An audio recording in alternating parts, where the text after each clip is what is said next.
Bonjour à tous, bienvenue pour ce webinaire consacré donc à la prévention des conduites addictives chez l'adolescent. Un sujet qui semblait important de développer avec ma bonne fée, tant parfois le comportement de certains de nos jeunes et plus forcément adapté à la scolarité, voire à la vie en famille. Donc merci à vous, voilà, d'être là puisque vous êtes plus d'une cinquantaine. Donc merci également par avance pour votre confiance. Alors, on va pouvoir voilà commencer ce webinaire et surtout n'hésitez pas hein, en utilisant le chat à poser des questions. Elodie donc sera mon relais par rapport voilà à vos questions et j'y répondrai bien évidemment. Donc surtout pas d'hésitation, hein, vous soyez en confiance, voilà. Et puis il n'y a pas de questions bêtes, on le sait hein, tous. Bien. Alors je me permets voilà de lancer les slides. Donc parlons-en, mais évidemment, parlons-en des addictions chez les ados. Alors, tout d'abord, comment vous dire, il est difficile de parler d'addiction chez les ados, mais de conduite addictive. On a peu de dépendants à une substance ou un comportement inadapté à l'adolescence. Ça se traduira plutôt à l'âge adulte. Donc là, on a une très belle illustration de ce qui peut voilà poser problématique en termes de communication, l'utilisation excessive des écrans. Donc on parle de nomophobie, hein, la dépendance aux écrans, mais peu à l'adolescence, vraiment peu. Les risques d'addiction seront surtout sur des substances que l'on va aborder tout à l'heure. Je dis pas qu'il faut négliger les écrans comme étant potentiellement, je dirais, des ouais, ayant pour conséquence l'échec scolaire, entre autres. Hein, on sait que ça en fait partie. On sait que ça en fait partie, mais on l'abordera un peu plus tard. Bien. Alors, qui suis-je déjà pour me présenter à vous? Alors, je suis un ancien dépendant. Voilà, à l'alcool, aux anxiolytiques et au tabac. Et de cette expérience du vécu, je dirais, je me suis formé donc à la dictologie, à la pharmacie, quoi, à l'UFR de pharmacie d'Amiens avec le professeur Nassila.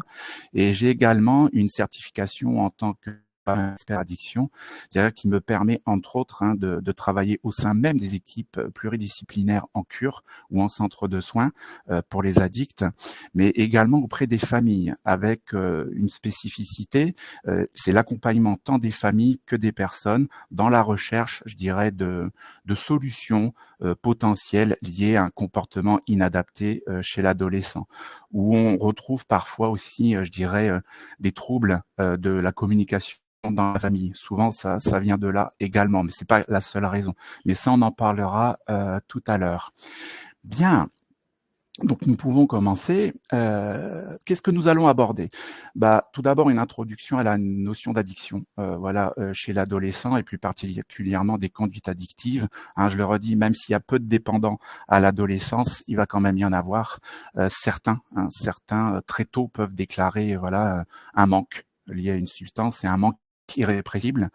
Euh, Dans un deuxième temps, on va tenter d'identifier les signaux d'alerte, que vous puissiez être à l'aise avec ça. Comment on repère un ado en difficulté et comment les prévenir, de fait, ces conduites addictives au sein même de la famille, avant tout, avant même l'idée d'aller chercher de l'aide à l'extérieur.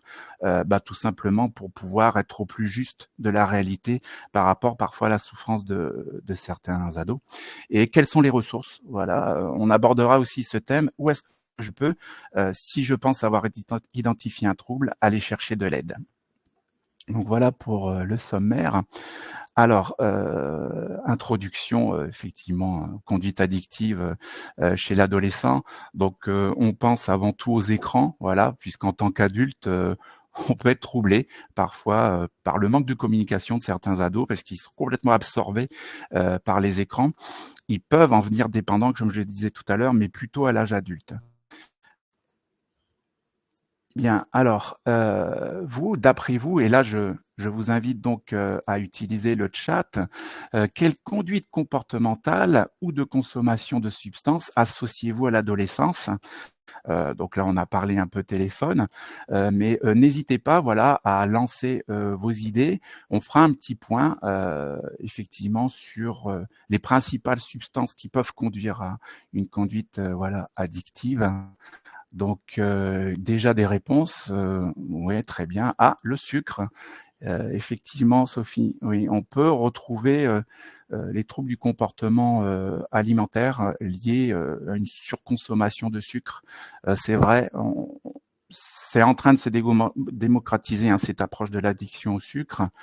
Alors l'usage de substances, vous avez raison, on va parler alcool, bien évidemment, tabac, et alors j'ai lu herbe. On va parler de cannabis, hein, n'ayons pas peur, voilà, des mots. On le verra dans les stats TikTok. Oui, tout à fait. On va parler de TikTok, si vous le voulez bien. Alors par contre, je vais me le noter. Effectivement, TikTok a un logarithme très puissant, qu'on puisse l'aborder ensemble. Les troubles du comportement alimentaire, tout à fait. La vapote, alors ça, on va aller sur la vapote, hein, bien évidemment. Ça sera un long, je dirais un long thème, la vapote, parce que elle peut présenter des risques. La vapote, surtout par rapport aux cannabinoïdes de synthèse, dont on parle peu, mais qui sont déjà présents, ne serait-ce qu'au collège, par exemple. Hein. Bien, écoutez, voilà. Tout à fait, Sarah. Le Buddha Blue, donc de la THC synthétique, hein, donc on les appelle les cannabinoïdes de synthèse, qui entrent dans la consommation des adolescents. Voilà. Tout à fait. Alors le CBD, alors je me le note aussi, je me le mets de côté.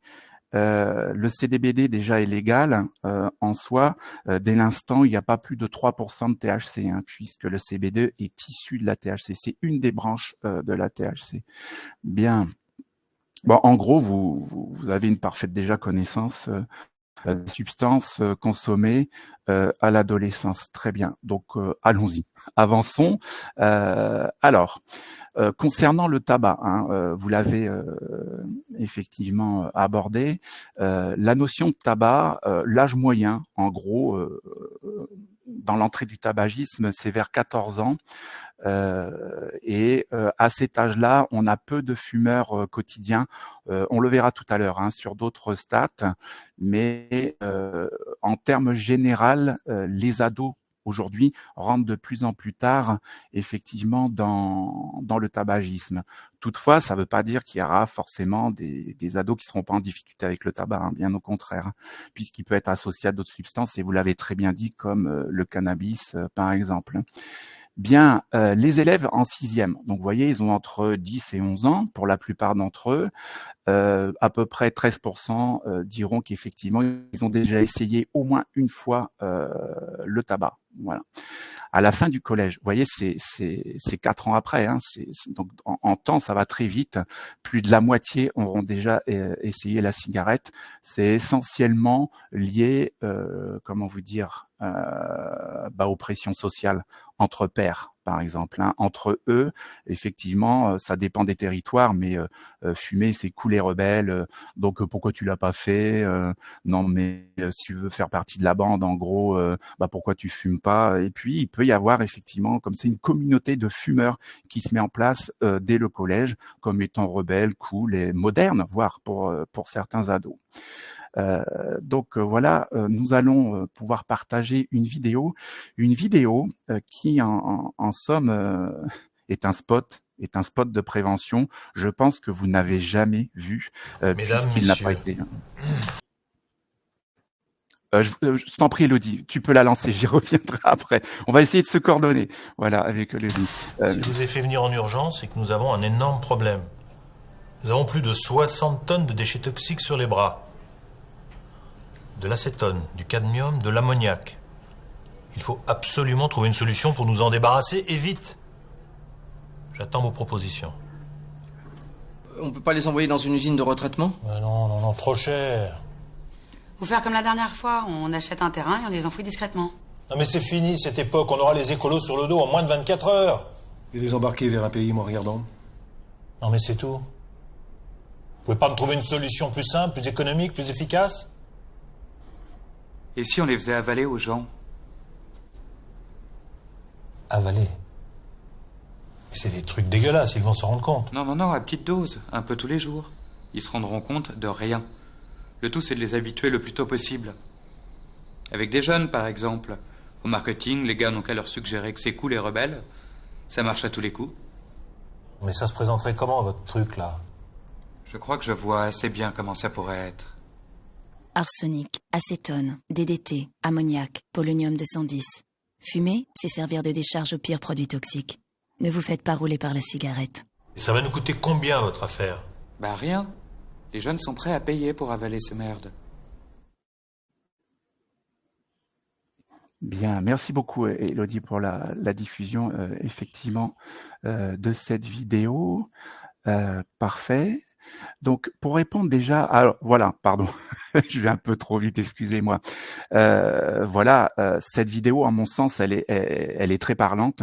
En tout cas, quand je l'utilise en collège, hein, puisque je préviens des conduites addictives dans plusieurs collèges de mon secteur, ça parle beaucoup aux ados. Ça leur parle. Alors évidemment, par la suite, on va effectivement sur les différentes substances qui ont été évoquées, c'est-à-dire que quelle est la dangerosité, par exemple, du polonium, hein, puisqu'on le sait, très cancérigène. Bien.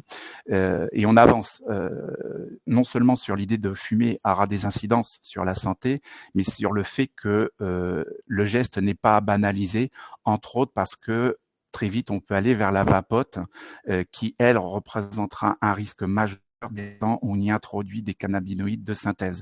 Vous voyez, le fait de fumer du tabac peut avoir des incidences et une résonance sur des comportements futurs à travers la vapote, hein, puisque il y a qu'un pas, voilà, à faire pour passer à la vapote avec tout ce qu'on peut y mettre dedans de manière consciente, voire méconnue.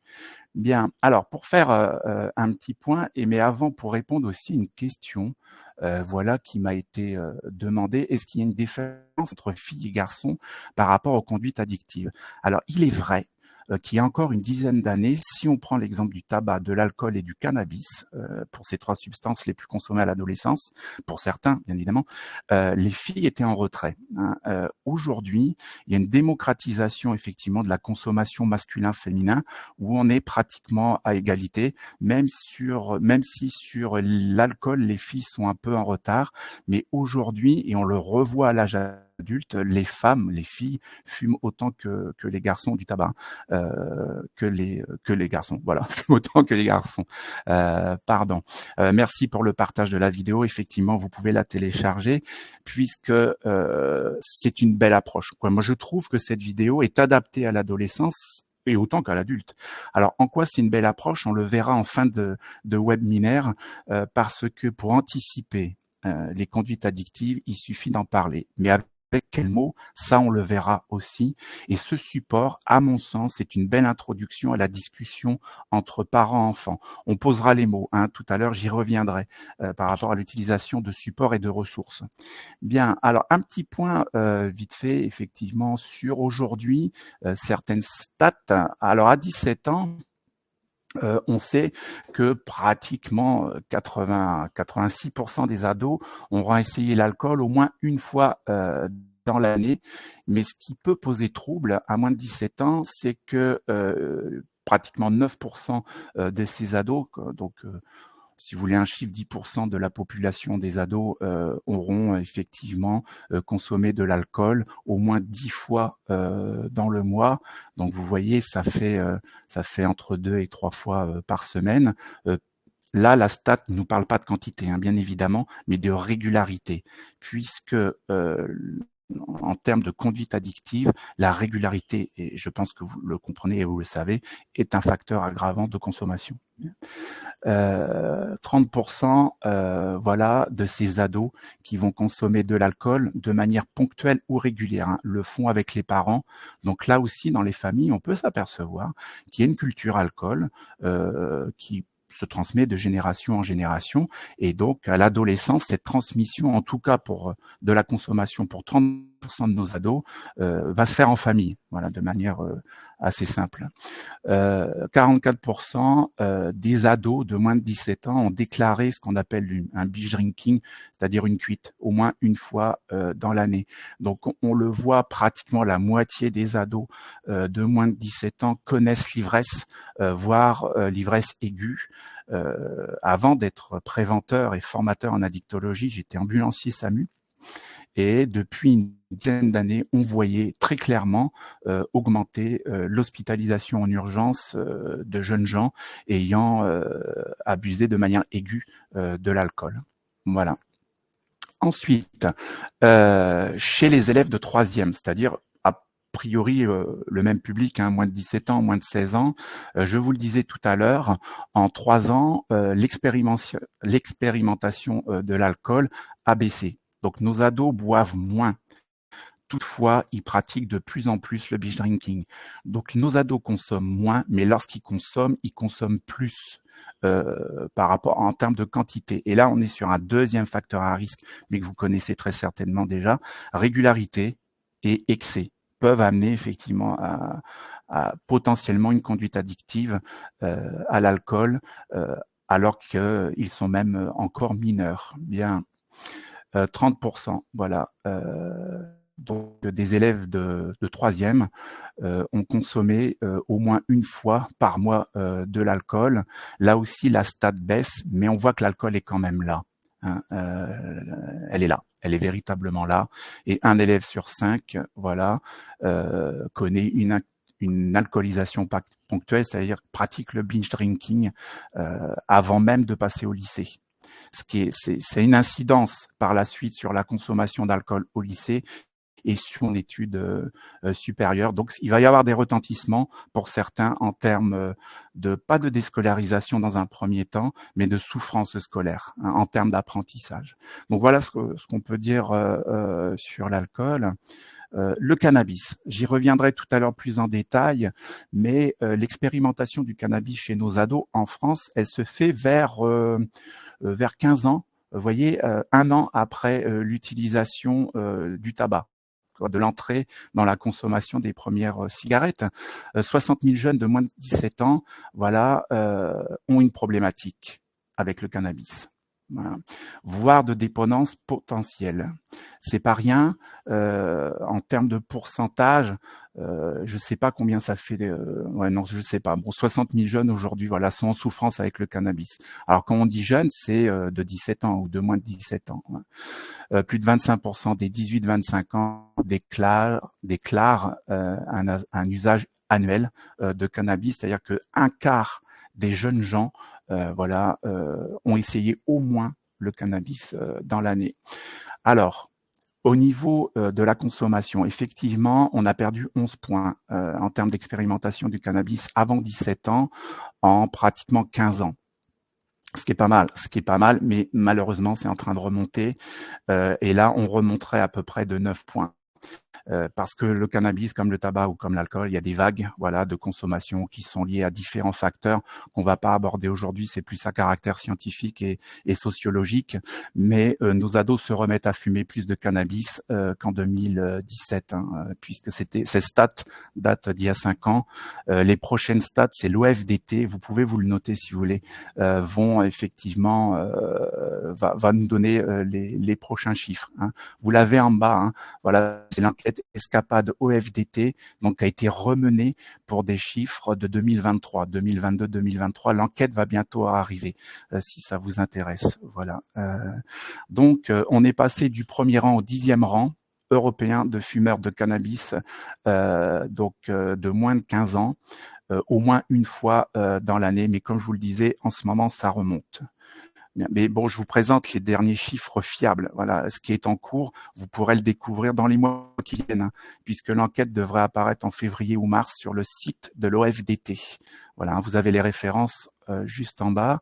Je me permets juste de passer au prochain slide. Je vous laisse le temps de noter. Bien. De toute façon, vous l'aurez en replay, hein, cette intervention. Alors, le cannabis. Le cannabis, on l'ignore, va agir bien évidemment sur les poumons, mais également sur le cerveau.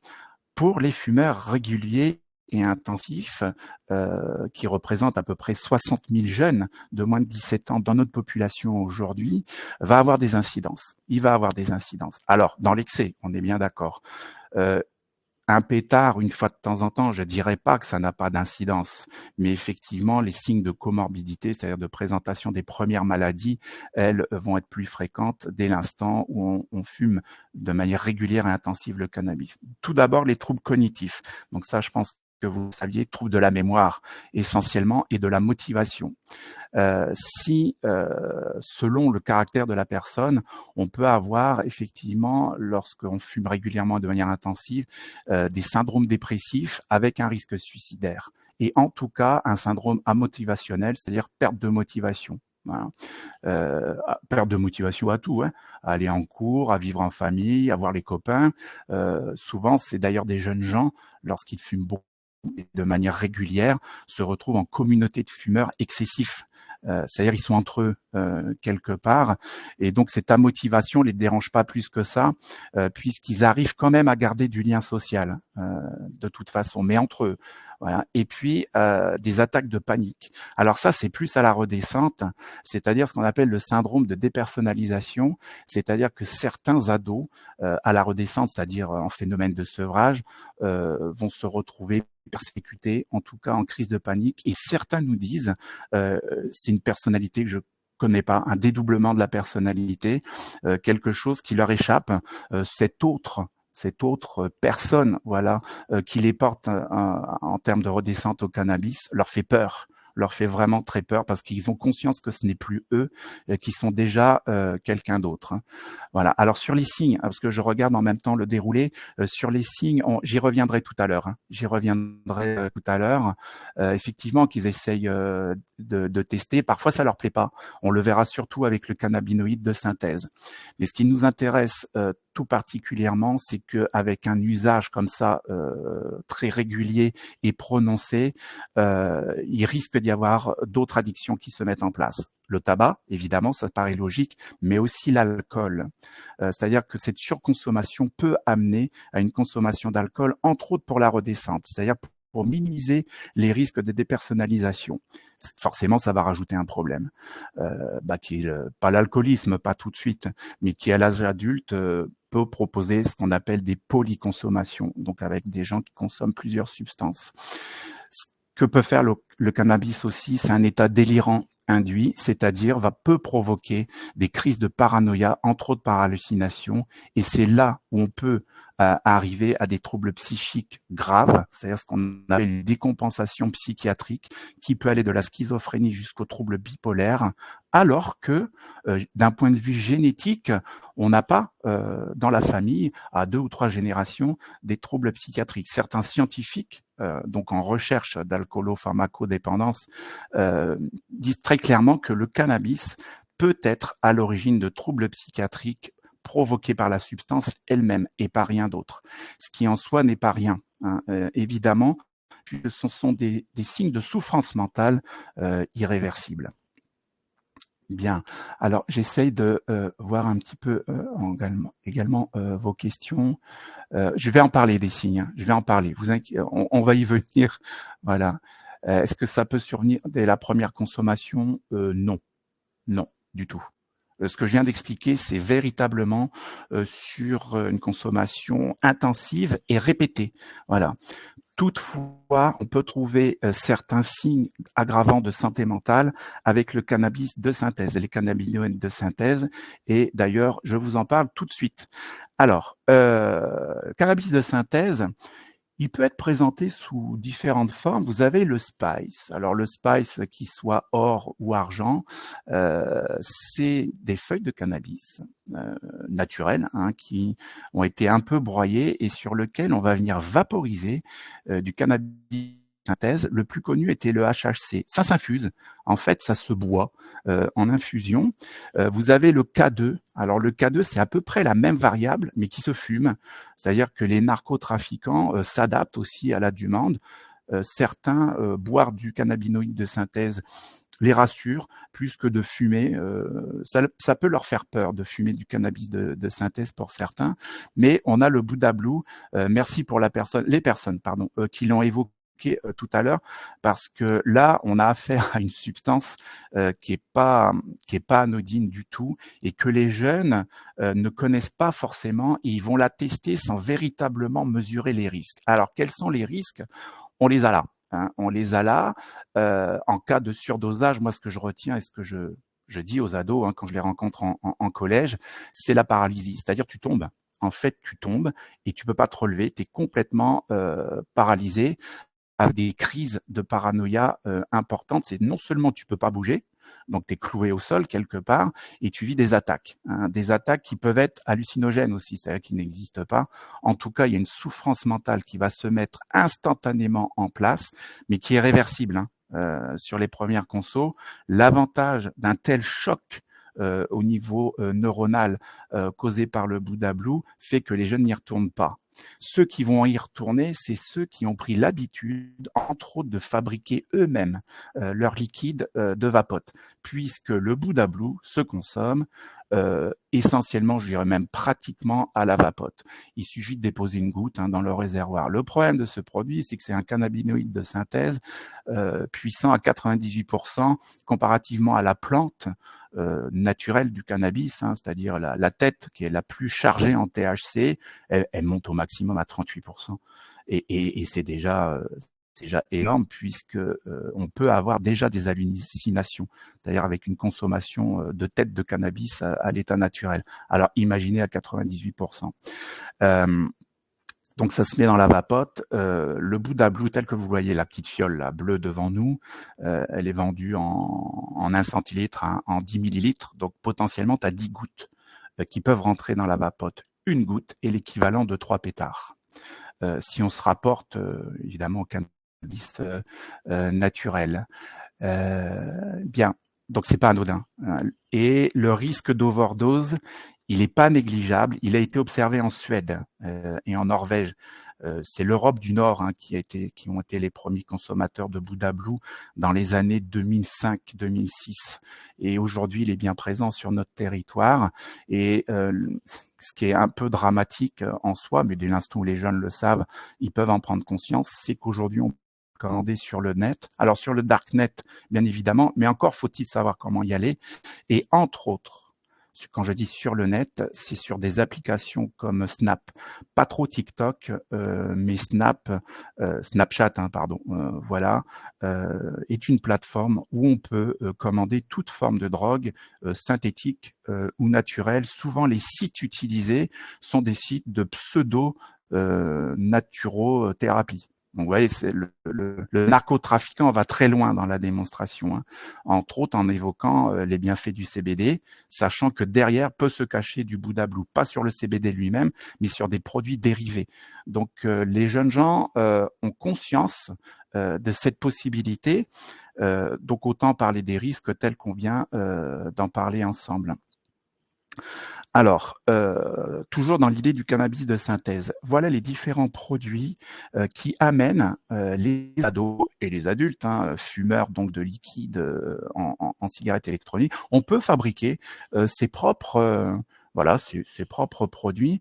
Donc voilà, je pense que vous voyez ma souris. Voilà. Donc ça, c'est ce qu'on appelle le liant. C'est le produit qui va permettre de lier les arômes et toute substance qu'on souhaitera mettre à travers notre vapote, y compris bien évidemment la nicotine, qui est vendue séparément, des liants et des arômes. Ça, ce sont des arômes. Voilà, avec des substances plus ou moins énergisantes, plus ou moins nicotiniques. Voilà. Donc, tu prépares ton petit mélange.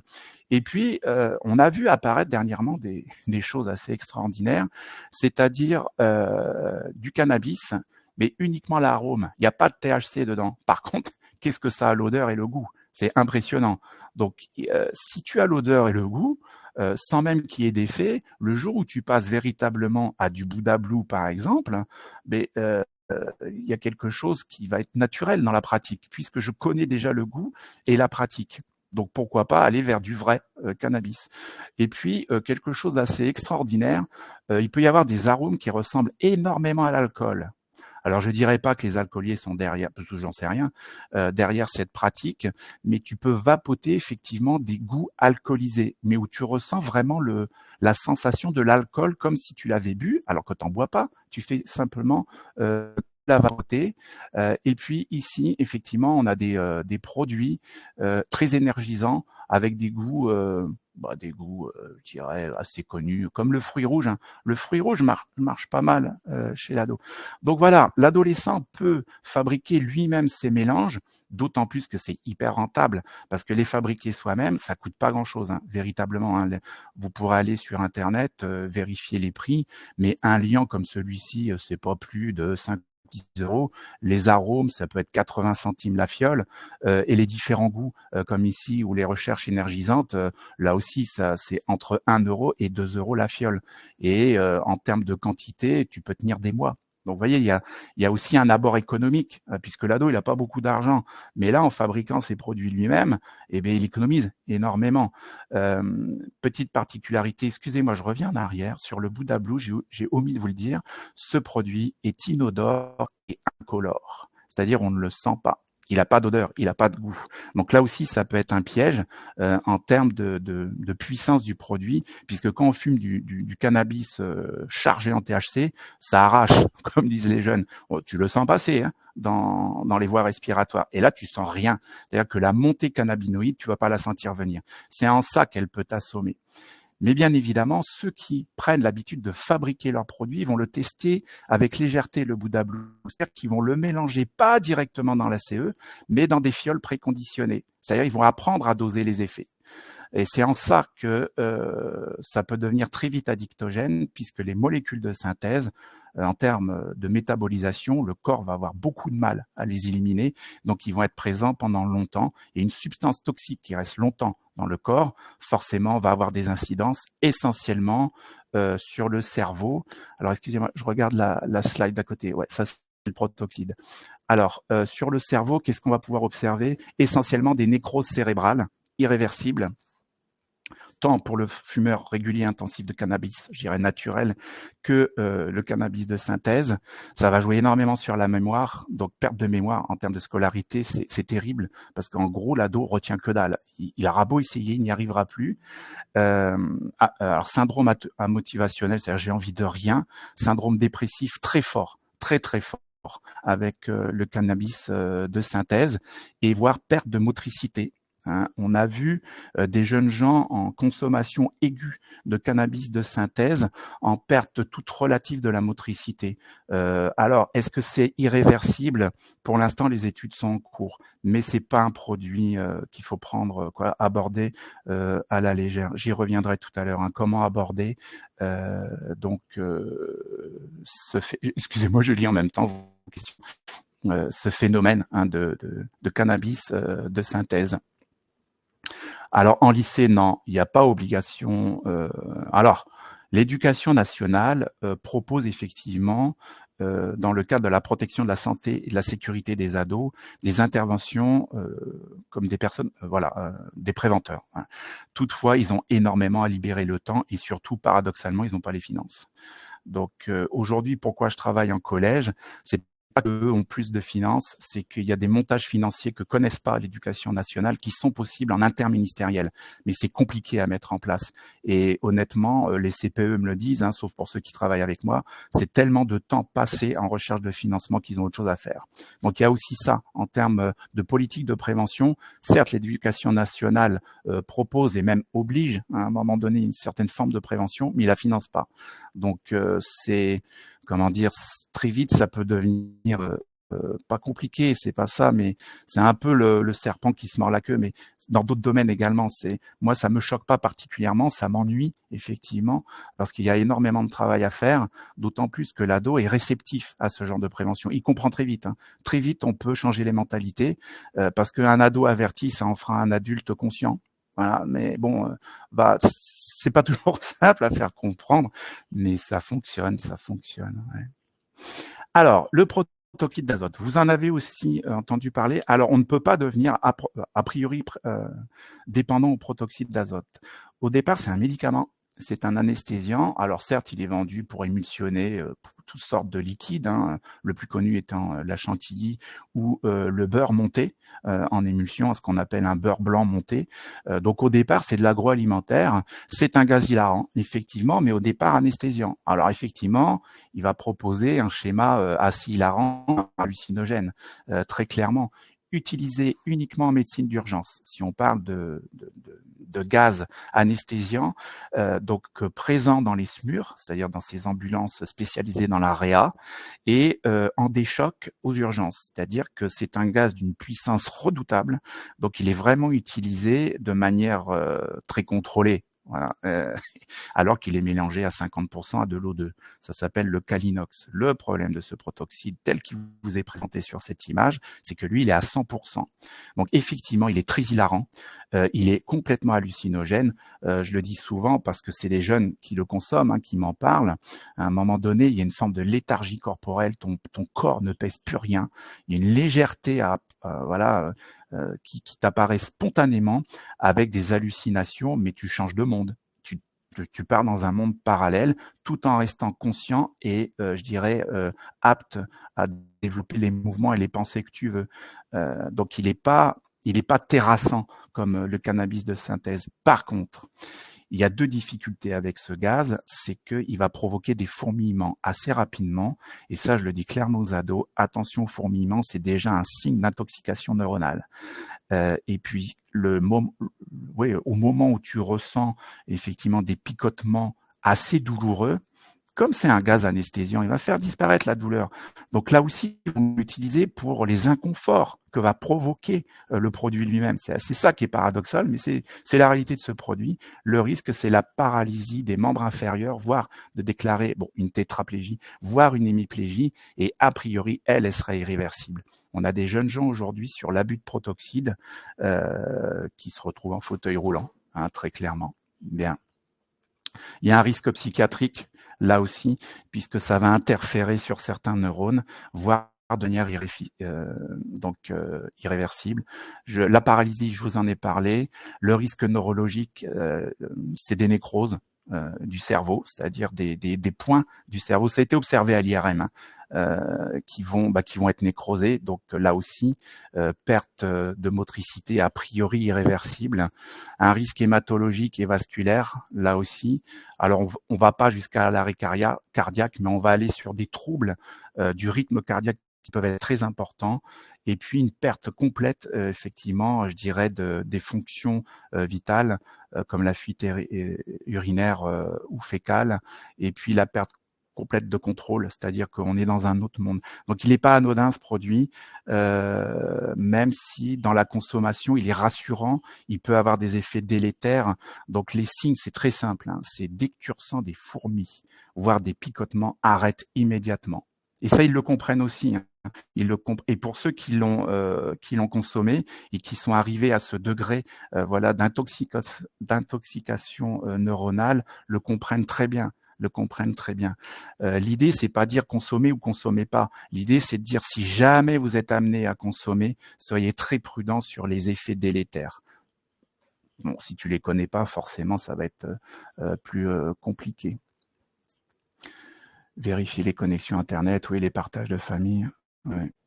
Mais oui, il est vrai que j'y reviendrai sur TikTok parce que le temps avance, mais ils partagent des informations qui parfois sont pas contrôlées, hein. Ils sont dans le plaisir, ils sont dans la recherche, dans la découverte, donc ils se vérifieront pas forcément, d'autant plus que sur les réseaux, on glorifie à peu près excusez-moi du terme, mais la consommation de ces gaz.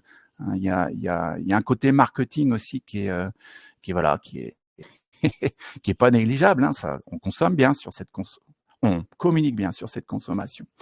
Bien, en somme, on voit que ce soit le tabac, l'alcool ou le cannabis, à titre expérimental, comme à titre de consommation mensuelle ou quotidienne, tous ces produits, ces 3 produits sont en chute libre. Le cannabis est en train de remonter légèrement, mais comme je le disais tout à l'heure, même si ces stats sont rassurantes, c'est-à-dire on expérimente de moins en moins ou de plus en plus tard la consommation mensuelle est en baisse aussi, ou la consommation régulière aussi est en baisse, même si elle concerne 4% des jeunes de moins de 17 ans, c'est pas rien en termes de risque de conduite addictive, mais par contre on consomme moins, mais à la prise c'est toujours plus. C'est ce que je vous disais tout à l'heure. Ce sont toujours des stats au FDT. Si vous voulez les sources, c'est simple. C'est organisme français des toxicomanies et des drogues. Des drogues et des toxicomanies, pardon, je le remets dans l'ordre. Bien, allons-y. Identifier effectivement les signaux. Alors, allons-y. D'abord, les ados sur la consommation de produits psychotropes, donc qui modifient l'état de conscience, sont les plus sensibles. Pourquoi? Parce qu'ils ont un cerveau qui est pas fini. Excusez-moi du terme, mais d'un point de vue neurologique, c'est ça. C'est-à-dire que toutes les cases sont pas encore remplies, si je veux faire vite. Et entre autres, le contrôle inhibiteur. Le contrôle inhibiteur, c'est justement ce qui va inhiber la prise de risque. Dès l'instant, il n'est pas fini à l'adolescence, c'est ce contrôle inhibiteur. Bien évidemment que parfois, même de manière impulsive, ils vont aller prendre des risques. Alors, c'est pas tous, parce que certains ont un contrôle inhibiteur qui va se développer plus rapidement que chez les autres. Mais attention, ce cerveau, il est potentiellement mature qu'entre 25 et 30 ans, donc ça concerne tous en même temps. Et le risque, évidemment, par rapport aux substances psychotropes, c'est d'y aller sans souciance. Le premier risque, il est là. L'autre chose, c'est la pression sociale. Entre eux, ils rigolent pas, ils se motivent. Parfois, la pression aussi sociale des parents en termes de réussite scolaire. L'école elle-même qui leur offre une pression. Alors au collège, pas tant que ça, mais au lycée, ouais, ils ont une grosse pression. Ils le savent, et ils le disent très clairement. À un moment donné, il va falloir compenser parce que c'est plus de travail, c'est plus de transport pour certains, et c'est pas facile à vivre physiquement. Il y a de l'épuisement naturel qui va se mettre en place. Donc, je viens compenser avec des substances pour soit me dynamiser, c'est-à-dire retrouver un peu de patate, soit pour libérer du stress, parce que nos ados, on leur demande de plus en plus de réussir sur des choses qu'ils maîtrisent pas forcément ou qu'ils sont pas prêts. Voilà, à accepter cette pression qui va générer du stress, donc ils vont compenser, c'est clair. Parfois aussi, et ça on le retrouve assez souvent, en tout cas par rapport aux ados que je suis, en individuel ou en famille, parfois les deux, c'est une faible estime de soi. C'est-à-dire ils ont un manque de confiance, essentiellement à travers le résultat qui va les mettre en grande difficulté mentale. Voilà. Le contexte familial, la banalisation de la consommation est un risque important parce que les parents consomment eux-mêmes. Voilà. Et puis des événements brutaux ou complexes, c'est-à-dire des chocs émotionnels qui vont complètement déstabiliser le mental de l'ado. Voilà. Donc voilà quels sont approximativement les facteurs à risque, pardon. Alors, comment identifier les signes d'alerte?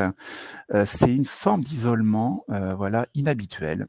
Vous avez un ado qui, jusqu'à priori, était participatif, ceci dit, c'est pas parce qu'il se renferme sur lui-même, parce que parfois il en a besoin, ne serait-ce que pour découvrir qui il est et gérer ses émotions. La gestion d'émotions chez l'ado, c'est compliqué.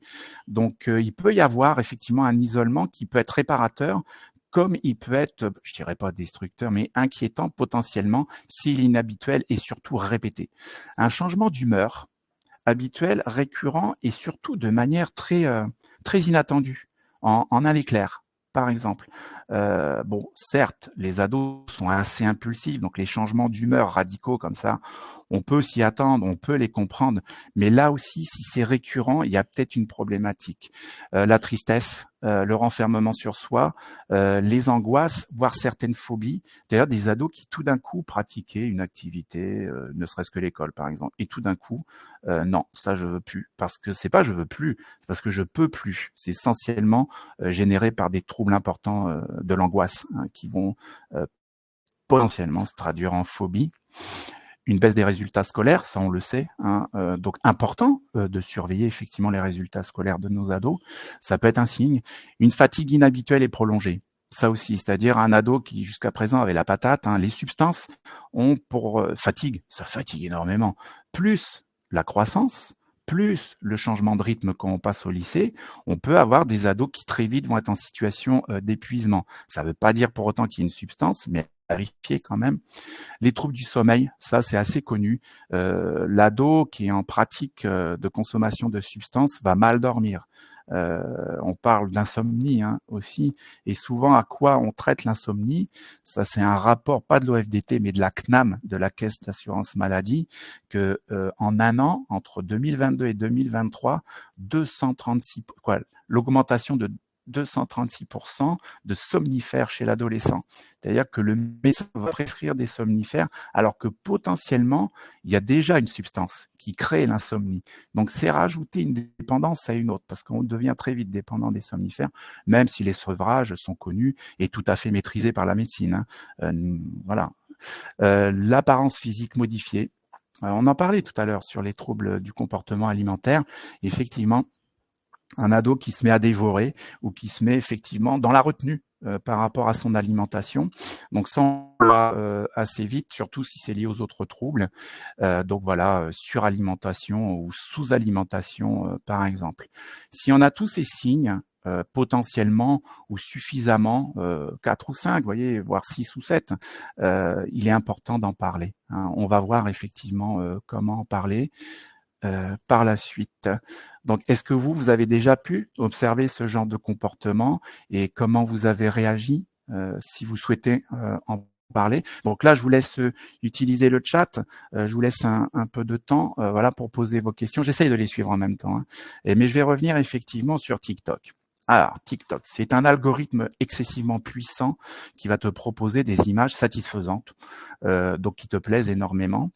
D'autres le font, Insta le fait, les réels Facebook aussi le font. Mais la particularité de TikTok, c'est qu'à un moment donné, dans le temps, dès l'instant, il va repérer une pratique excessive de l'écran avec un sweep, c'est-à-dire c'est cette capacité à passer d'une image à une autre, ou ce scroll, en gros c'est la même chose. Dès l'instant où il est répété et intensif, il va te proposer TikTok des images qui sont pas du tout plaisantes, qu'il a pu répertorier comme n'étant pas plaisantes pour toi. Il va créer ce qu'on appelle un manque d'images positives. Et puis à un moment donné, effectivement, il va relâcher de manière spontanée des images positives et ça déclare dans la tête de l'ado, comme de l'adulte d'ailleurs, des chocs dopaminergiques, c'est-à-dire un plaisir intensif. Et c'est toujours dans l'intensivité, ça n'existe pas, dans le rapport intensif au plaisir, voilà, qu'on peut aller vers des conduites addictives. Donc moi, je suis très clair, d'autres sont pas d'accord avec ça. TikTok est addictogène. En mon sens, véritablement, pour répondre à une question, voilà, qui a été posée dès le début du webinaire. Également dans le cadre de psychotrauma pour chercher un état de défense, voire de dissociation, ouais, tout à fait. Le cannabis fait ça, d'autres drogues comme la cocaïne. Là, je vous en ai pas parlé parce qu'elle est peu présente chez l'adolescent, mais d'ici quelques années, la cocaïne sera aussi présente chez l'adolescent parce que les prix se sont effondrés et il y a une cocaïne de synthèse qui est pas encore sur le marché, mais qui va arriver et qui va être accessible, très accessible. Ouais. Mais bon, là, je vais pas avoir le temps de l'aborder avec vous. Les addictions médicamenteuses, ouais. Alors, oui, les opioïdes, mais tout à fait. Alors, merci Sonia pour la question. Les opioïdes, les antalgiques. Donc, alors, attendez, parce que là, je repasse à, hop. Alors, excusez-moi, je me revoilà. Oui, les opioïdes. Merci d'en parler, de poser la question. On a une surconsommation d'opioïdes, souvent connue sous le nom de codéine ou tramadol. Surtout la codéine, y compris à l'adolescence. Pourquoi? Parce qu'elle était jusqu'à présent disponible parce que stockée, puisque l'offre de la codéine se faisait sur ordonnance renouvelable, y compris qu'on avait pas mal, on pouvait stocker de la codéine. Ce sont des opioïdes très puissants. En termes de dépendance, ça peut aller très vite. Dépasser 8 semaines, on peut devenir dépendant, aux opioïdes. Mais avant d'en devenir dépendant, il y a un risque sanitaire très élevé de décès. L'année dernière, 1000 personnes sont décédées d'abus d'opioïdes, dépendants ou pas dépendants. Ça se traduit par le fait que le corps, en fait, les poumons surtout, ne peuvent plus fixer l'oxygène sous abus d'opioïdes. Donc c'est le CO2 qui va prendre toute la place et la détresse respiratoire va amener à un arrêt respiratoire qui lui-même va amener à un arrêt cardiaque. On parle pas d'overdose, on parle de décompensation respiratoire et de fait cardiaque dans le temps. Aujourd'hui, la codéine est libérée, et distribuée. J'ai pas le nom. excusez-moi, mais elle est prescrite, voilà, sur ordonnance sécurisée depuis le mois de janvier, c'est-à-dire depuis le début de ce mois 2025. Ça veut dire quoi? Ça veut dire que c'est une dose donnée pour un mal donné non renouvelable et conditionnée à la limite pas à l'unité, mais par dizaines, ce qui empêche de la stocker, ce qui empêche de la rendre disponible, parce qu'on peut devenir très vite accro aux opioïdes. Bien, donc merci pour... oui, c'est accessible dans les pharmacies familiales, hein, tout à fait. Alors, a priori, ça va l'être de moins en moins, avec cette idée de sécuriser les ordonnances sur la codéine et sur tous ses dérivés, ainsi que sur le tramadol. Voilà, pour les opioïdes. Merci, effectivement, pour cette question. C'est aussi une réalité chez l'adolescent. Bien. Alors, en termes de prévention, comment les prévenir? Proposer sans imposer, c'est-à-dire en parler, comprendre et discuter des contextes. Mais comment ça se fait? C'est apparu dans quel contexte? Est-ce que tu étais seul? Qu'est-ce qui t'a fait amener, en termes de connaissances, qu'est-ce qui t'a amené à cette consommation? Insister sur les compétences psychosociales. Tous les ados, une fois prévenus, qui ont pris conscience des risques, peuvent en parler entre eux et se prévenir entre eux. Attention à ceci, attention à cela. Ils en sont fort capables. Définir, si possible, une consommation adaptée. Alors, ça ne veut pas dire être dans le contrôle de la consommation, mais de limiter au maximum les risques. Mais certains ados vont perdre le contrôle. Et c'est là où, effectivement, vous pouvez faire appel, je dirais, à des partenaires. Voilà. Qu'est-ce que ça t'apporte? Effectivement, est-ce qu'on pourrait pas faire autrement? Aller chercher d'autres ressources que la conso pour obtenir le même plaisir, par le sport, par la lecture. Et ça, l'ado est aussi capable de le nommer dès l'instant où il en prend conscience, bien évidemment. Alors, comment échanger avec son ado? Donc, je pense qu'on a, dans le temps, on n'est pas trop mal. Donc, si tu veux bien, Élodie, nous lancer la vidéo sur comment accompagner mon ado. Voilà, je vais beaucoup trop...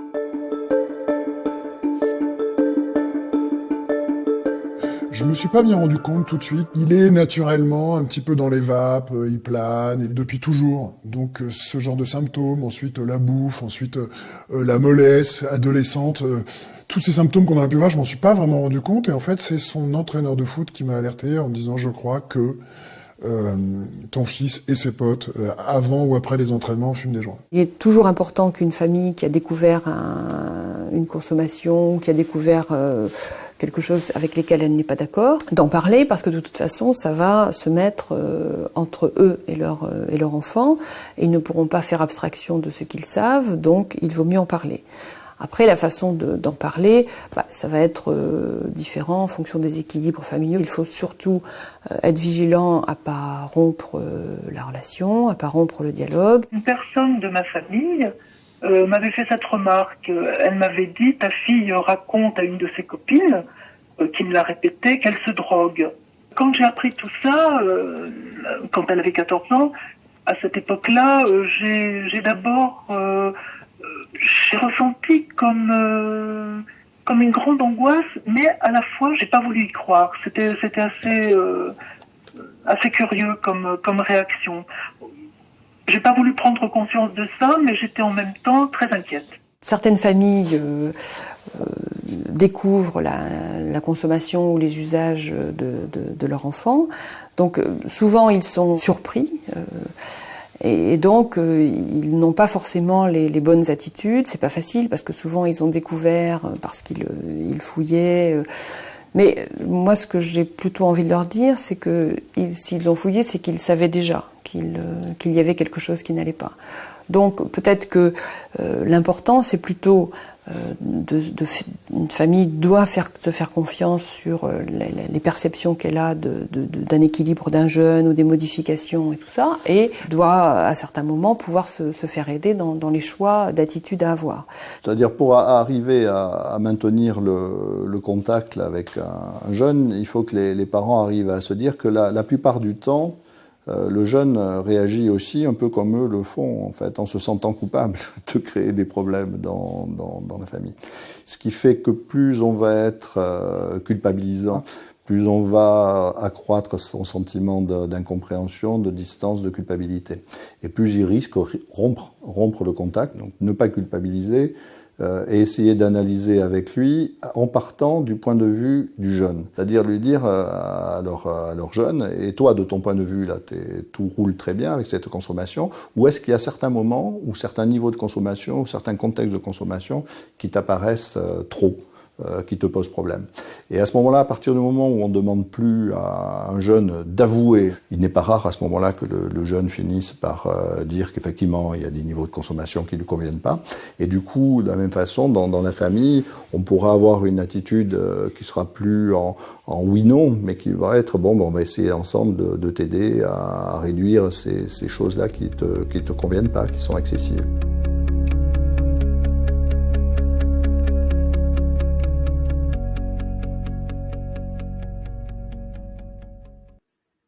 Bien, merci beaucoup, Élodie. Alors, principe à retenir, et je pense que vous l'avez fort bien compris, déculpabiliser. Déculpabiliser, ça ne veut pas dire banaliser. Effectivement, il y a un trouble de l'usage qui laisse penser qu'il y a peut-être une difficulté. Parlons-en sans porter de jugement. Et en tentant de se libérer au maximum de ce sentiment de culpabilité pour arriver plutôt vers un échange. Voilà, un échange, des pistes très simples que je pratique en suivi familial ou en suivi ado. C'est effectivement, qu'est-ce que tu penses à un moment donné de cette situation? Est-ce qu'elle te convient parfaitement? Quels sont les enjeux? C'est-à-dire, qu'est-ce que tu vas rechercher dans cette idée de la consommation? Comment elle est née? Voilà. Et surtout, pouvoir se dire que parce que c'est là, ça existe, et de pas faire semblant. On n'est pas là pour faire semblant, pour ne pas voir ou trop voir, juste être dans la limite de la réalité de la consommation en pouvant l'exprimer de manière tout à fait libre. Je sais que c'est pas évident, et pour ça, vous avez des ressources qui peuvent vous aider à mieux comprendre, à mieux anticiper et à mieux en discuter. Merci effectivement, Sarah, de nommer les centres, donc les CJC, donc c'est les centres de jeunes consommateurs qui dépendent de structures d'adultes, où là aussi on peut recevoir de l'aide, entre autres par une infirmière en addictologie, voire une psychologue, voire une assistante sociale, pourquoi pas. Mais les ressources, je dirais les plus connues et qui, à mon sens, font sens, justement, pardon pour ce double jeu de mots. Drogue Info Service, que vous pouvez scanner, là vous allez directement tomber sur leur site. Et évidemment, Élodie l'a signifié tout à l'heure, il y a un replay sur ce contenu. Donc à tout moment, vous pouvez venir chercher l'information. Addicted, qui est un site incroyable qui répond tant aux questions au travail, en famille que personnel. Et puis vous avez le dernier QR code, qui est l'expert Ma Bonne Fée, en l'occurrence sur les conduites addictives, c'est moi-même. Qu'est-ce que je peux vous proposer? Au préalable, peut-être que vous avez été sur les deux sites que je viens de nommer, Drogue Info ou Addicted, ou peut-être pas. L'essentiel du travail, justement, c'est des entretiens familiaux ou individuel, peu importe, là on a le choix, que ce soit pour la famille ou pour l'ado, ou famille et ado en même temps. L'idée, c'est vraiment de déculpabiliser en se disant, parce que ça existe, c'est pas qu'on va pas en faire un drame, mais on va essayer de donner du sens à tout ça. Qu'est-ce qu'elle veut dire, cette consommation? Comment on pourrait faire autrement? C'est ce que je vous disais déjà tout à l'heure. J'ai suivi et je suis encore quelques ados, et je le redis, très peu sont dépendants. Dans tous les ados que je suive, très peu sont dépendants. La dépendance qui revient beaucoup, c'est la nicotine. On peut être accro à la nicotine très vite. Elle est très puissante, ces substances. Faut pas la négliger. Le fait de fumer, c'est pas si banal que ça, et de préparer ses propres vapotes avec de la nicotine, c'est pas si banal que ça non plus.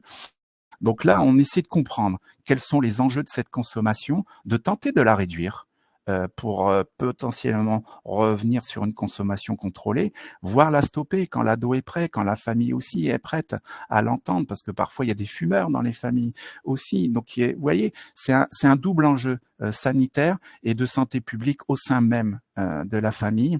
Je suis très confiant sur les capacités aux ados de maîtriser un petit peu effectivement leur consommation dès l'instant où on en parle, ou dès l'instant où effectivement elle est clairement établie, et qu'en famille on est capable ensemble d'aller mieux.